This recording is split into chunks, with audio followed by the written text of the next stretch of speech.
Halo, salam sejahtera semuanya. Nama saya Geris, saya dari Bootcamp Data Science Online Learning kelasnya Kak William. Dan untuk capstone project modul 1, saya kebagian data nilai siswa. Mari kita langsung run through ke programnya. Jadi ceritanya di sini, ini adalah program untuk database nilai UAS siswa kelas 12 IPA dan IPS yang akan digunakan oleh Bapak dan Ibu guru di sekolah. Untuk memenuhi prinsip CRUD, yang pertama create, itu akan difasilitasi nomor 2, di mana bisa menambah data nilai. Kemudian untuk read itu di pilihan satu, di mana Bapak dan Ibu guru bisa membaca seluruh isi dari database, kemudian fitur update itu di nomor 3, dan juga fitur delete itu di pilihan nomor 4. Dan kalau kelima ini hanya keluar dari program saja. Nah, di sini saya menggunakan while loop karena syaratnya adalah Bapak dan Ibu guru harus memasukkan angka 1 sampai angka 5 saja ya. Nah, di sini ada if statement di mana setiap angka tersebut akan masuk ke function-nya masing-masing. Nah, mari kita langsung mulai saja masuk ke nomor 1 yaitu daftar nilai. Nah, di sini sebelumnya saya membuat dictionary yang isinya adalah sampel dari 5 siswa yang telah saya buat. Di sini saya menyediakan 5 key. Yang pertama ada nama, kelas, jurusan, nilai, dan keterangan. Seperti itu. Nah, jika user sudah masuk ke function mengetik angka 1 akan masuk ke function daftar nilai. Nah, di sini akan memprint seluruh database yang ada dengan menggunakan for loop, di mana mulai dari indeks 0 sampai batasnya itu adalah length dari nilai UAS ini akan di-print semua, seperti itu. Nah, jika selanjutnya untuk pilihan menu 2, itu akan masuk ke function tambah data. Di sini saya menggunakan while loop, di mana si user tersebut harus memasukkan mulai dari nama ya. Di sini while loop yang pertama saya membuat if statement bahwa nama ini tidak boleh kosong dan juga harus alfabet. Jadi di luar itu akan terus looping dan tidak akan masuk ke selanjutnya. Yang kedua, untuk kelas di sini ceritanya untuk kelas 12 IPA dan IPS ini hanya terdiri dari kelas A dan E saja. Jadi ketika user memasukkan kelas di luar ini, looping ini tidak akan break seperti itu. Nah, sama jurusan juga sama seperti kelas, hanya disediakan IPA atau IPS. Jadi jika user menginput di luar IPA atau IPS, itu akan terus looping. Nah, selanjutnya untuk yang ketik nilai siswa di sini saya membuat while loop dalam while loop yang pertama karena saya harus memastikan dengan if statement bahwa yang dimasukkan itu adalah harus angka, seperti itu ya. Jika yang dimasukkan selain angka, dia akan terus looping dan tapi jika sudah benar, maka akan lanjut ke selanjutnya. Nah, karena nilai yang dimasukkan tadinya tuh string, jadinya saya harus ubah dulu menjadi integer dan saya akan memasukkan ke syarat yang selanjutnya bahwa nilai tersebut harus berada di angka 0 sampai 100 seperti itu. Jadi kalau misalnya di bawah 0 seperti minus maupun di lebih dari 100 itu akan dimasukkan nilai angka yang harus memasukkan nilai angka yang benar. Selanjutnya saya membuat while loop dalam while loop lagi. Untuk keterangan nilai lulus dan remedial ini saya fasilitasi untuk memberikan kemudahan dengan mengetik angka nomor 1 atau 2 saja. Karena kata lulus dan remedial ini cukup panjang dan rentan dengan typo sehingga dibuat if statement di sini, sehingga memudahkan Bapak dan Ibu guru gitu. Nah, ketika misalnya sudah benar nih mengetik angka 1 atau angka 2 akan lanjut ke selanjutnya karena tadinya juga string, akan saya ubah dulu menjadi integer di sini, kemudian akan langsung buat if statement jika 1 itu artinya akan langsung lulus dan juga, jika mengetik angka 2 itu artinya adalah remedial. Nah, ketika values-nya itu sudah dimasukkan dengan benar semuanya oleh user, maka saya menggunakan, sintaks append di sini, di mana setiap inputan tersebut akan masuk ke key-nya masing-masing ya. Kemudian saya akan, menampilkan lagi daftar nilai dan memberikan kata-kata bahwa data baru sudah berhasil ditambahkan. Nah, untuk fitur yang selanjutnya adalah update, di sini akan mengubah data.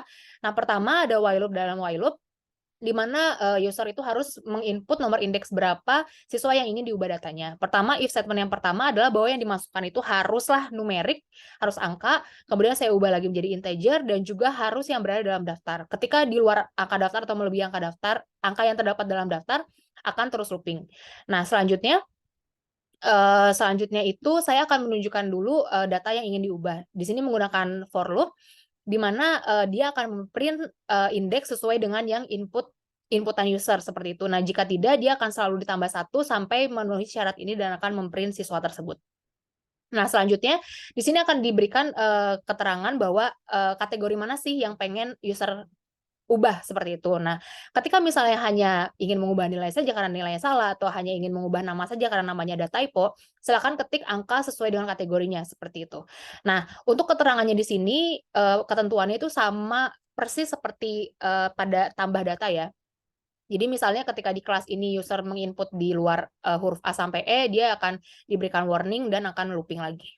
Nah, selanjutnya untuk fitur delete itu pertama akan tampilkan dulu database-nya, kemudian meminta user itu untuk memasukkan daftar nomor indeks yang ingin dihapus. Kemudian sini ada while loop. Dalam while loop, karena saya akan memastikan bahwa yang dimasukkan adalah numerik, kemudian diubah lagi menjadi integer, kemudian if statement dalam if statement-nya itu bahwa nomor indeks yang diketik user itu harus yang berada dalam daftar indeks. Kemudian setelah itu akan masuk ke while loop yang selanjutnya, di mana akan diminta nih, apakah yakin untuk menghapus data tersebut. Nah, akan disediakan Y sama N.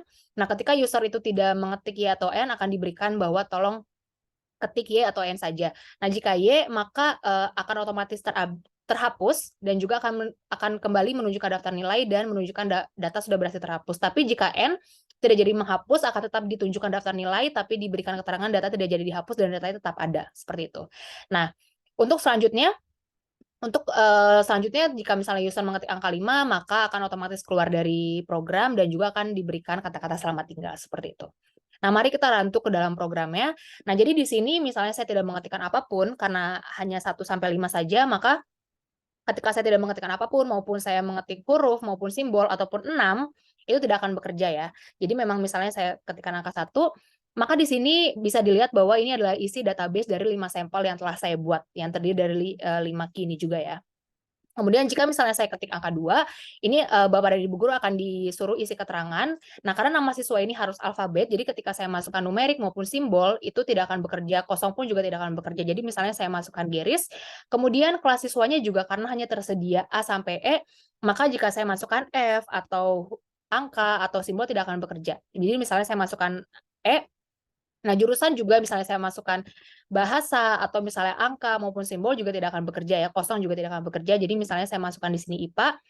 Nah, untuk nilai siswa ini pun juga karena harus angka di antara 0 sampai 100, jadi jika saya ketikkan huruf atau simbol tidak akan bekerja, misalnya saya masukkan minus juga tidak akan bekerja, di atas angka 100 juga tidak akan bekerja, seperti itu. Jadi misalnya saya masukkan angka 90.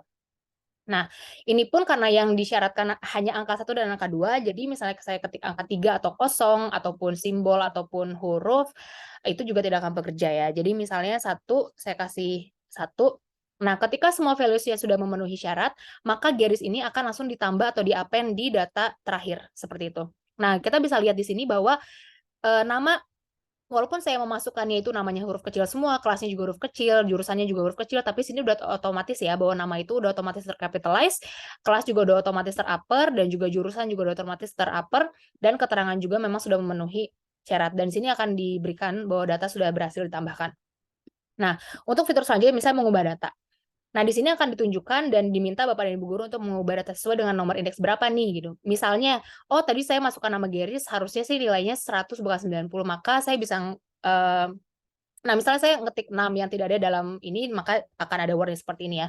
Misalnya nomor 5, Geris, nah mana sih yang ingin diubah? Oh, yang diubah, pertama akan ditunjukkan dulu, ini loh data Geris yang akan diubah. Nah, kategori mana yang ingin diubah? Nah, akhirnya saya memberikan angka 4, misalnya ini nilainya saja, kemudian saya masukkan angka 100 ya. Nah, lihat di sini bahwa Geris yang tadinya nilainya 90 akan berubah menjadi 100 dan akan diberikan keterangan bahwa data yang baru sudah berhasil terupdate nih ke dalam daftar nilai siswa.